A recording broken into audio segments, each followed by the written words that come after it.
When I've had such things that I wanted that looked impossible, but I could just feel in my gut that it was a no-brainer, and they would happen. I mean, it would defy all odds. All right, so say that better, because that was a contradictory statement. Looked impossible, but I knew it was possible. Which is it? It can't be both. Say it better. I knew that it was entirely possible that I could achieve that. So what made you say the first part? Same thing that made our friend earlier want to tell us everything that she felt before. In other words, does it feel possible or impossible? Which is it? It's not both. So, and you get to choose which it is and line up with the one you choose. That's really what we're wanting to say to you. So say all of that again and be prepared for us to climb your tree again. Okay. I would look at a situation that was very significant, a very significant level of achievement, and I would want to achieve that goal, and I would just feel that I could do it, and then I did. We like the way you said that. So from now on, those are the things that you want. That's what you want to practice. That's what you want to practice. So we're going to put that in Abraham terminology. I have some desires that haven't manifested. Human logic says if it hasn't manifested, it won't manifest. But I know better. I know that if this time-space reality has the wherewithal to inspire the desire within me, it has the wherewithal to deliver it in full fruition.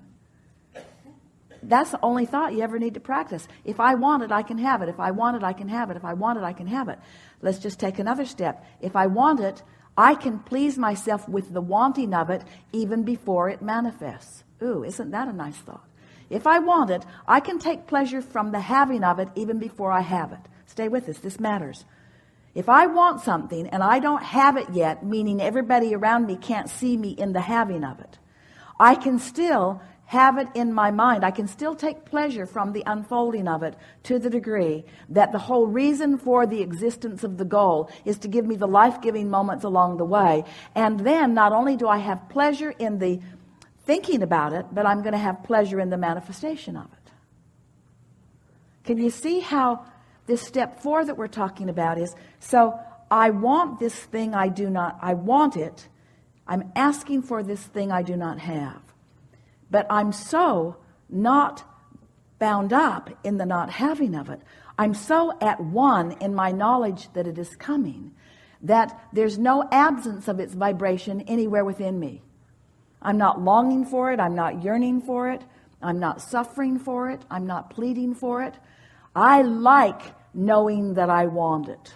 I like knowing that I want it because I know that when I want it, it is coming. And therefore, whether it's here right now in full manifestation or whether I'm on the trail of it is the same for me. There's no absence of it in my vibration. Now I'm living happily ever after. And lots of good stuff's manifesting in my experience.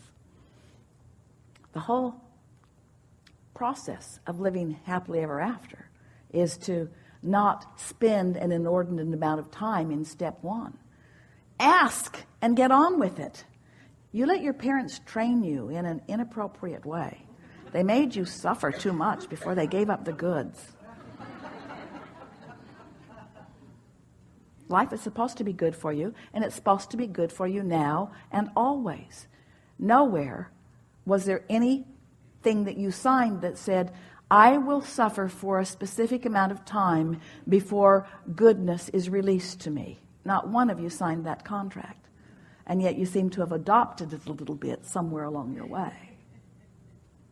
Did you get that? Really good. Did you get that? Yes. Enough? Yes, thank you. Really good.